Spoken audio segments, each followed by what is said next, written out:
Hello artists! Welcome to art class. I'm Deanna and I'm here to share drawing and painting skills and techniques with you. I've designed this class for adults, but young people are welcome to join us too. If you haven't already become an official student in art class, I invite you to click the red subscribe button below. Today we'll continue quick sketching, but with a variation. We've created quick sketches on white paper, but now we'll create quick sketches on paper that we first made gray with graphite. It's a wonderful way to quick sketch that I really enjoy. Let's look at some quick sketches that I've completed.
Let's go to the drawing board and I'll start by explaining our new drawing materials.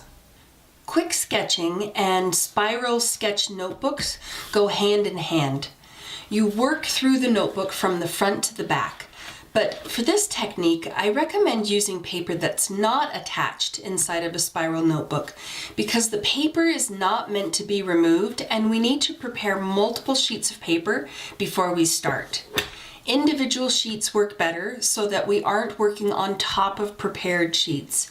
If you have a kind of sketch pad that is glued on one edge, you can easily remove the sheets before you get started. Let's go back to the graphite worksheet from episode 1 and look at the materials list. There are 3 items here that we haven't yet used: the jumbo graphite stick, the kneaded rubber eraser, and the small square of chamois or fabric. First, the jumbo graphite stick. Graphite sticks are typically used as a pencil on large paper. If I were standing at an easel or drawing at a studio bench where I could draw in the upright position, a regular pencil doesn't work as easily as if it were laying down. Our wrists don't work well at that angle, but a graphite stick is held differently, like this, which is easier on the wrist and allows you to move more freely on the paper. I have some not so jumbo sticks here too, and these are just fine for drawing except that they're curved. Look at that. So I prefer these jumbo sticks. They're easier to grab, they're straight, and they tone evenly, and they last longer too. Be sure you're using a B graphite stick. I prefer at least a 4B. Place the stick on its side and drag it along the paper.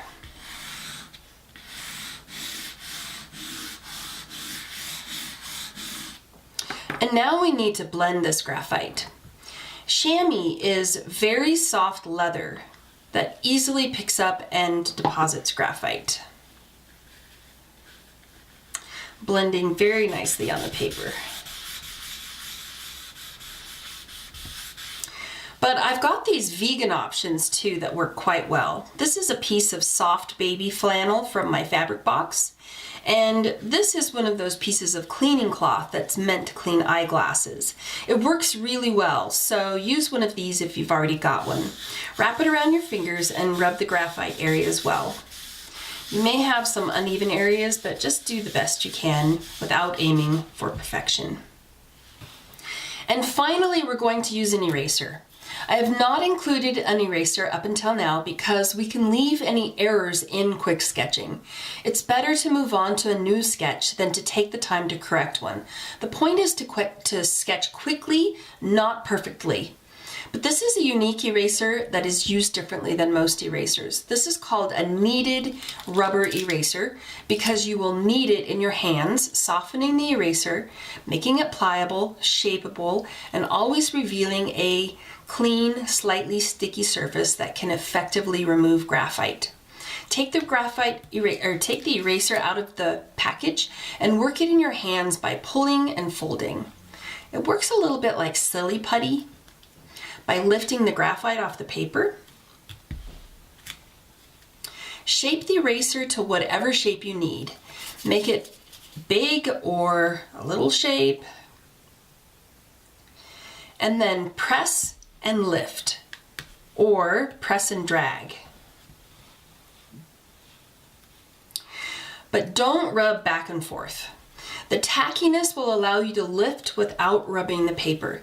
This eraser will not make crumbs, it just lifts and grabs. We have a new handout titled Quick Tonal Sketching. You can find a link to this handout in the show notes.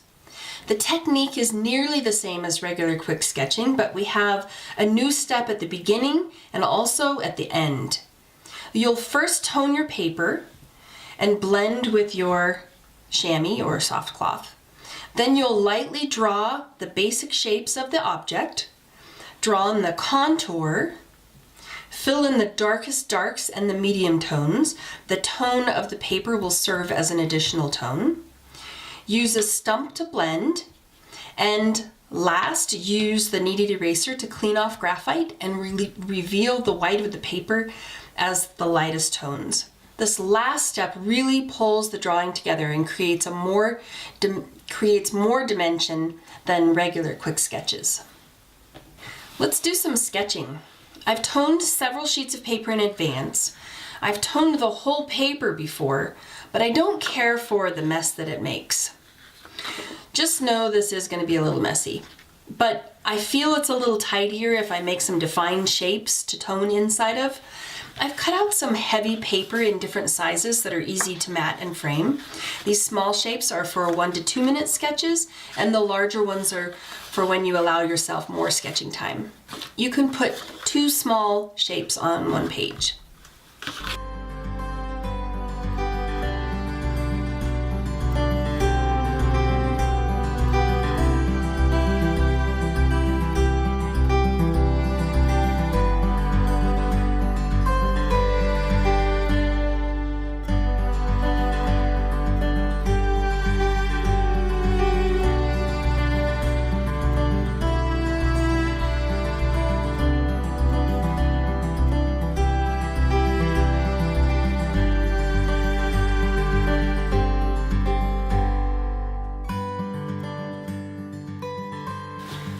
Quick tonal sketching is a great way to advance your sketching skills with maximum tonal effect. The same time constraints apply as they do in regular quick sketching. Keep it quick and don't get caught up in details or perfectionism. Although they are meant to be completed quickly, you can take it further. You can try doing 10 or 12 2-minute sketches, then do a few 5-minute sketches, and then if you want to take it further, try a 10 or a 20-minute sketch using the exact same methods, but take the time to include more details. Be sure to complete lots of short time sketches before the longer time sketches. We talked about how to use those remaining items on the materials list: the jumbo graphite stick, a blending cloth, and a kneaded eraser. We'll use all of these graphite materials in future classes. And we learned how to create quick sketches on toned paper. Our next class will be the last class on the subject of quick sketching before we move to our drawing series. I'll introduce you to sparking creativity, and we'll explore different mediums that can be used in quick sketching. If you liked today's art class, please click the thumbs up button below and become an official student by clicking the red subscribe button. Reach out and stay in contact with me. Post questions and comments below, or join me on Facebook and Instagram where you can share your drawings. I'm Deanna. See you next week in art class.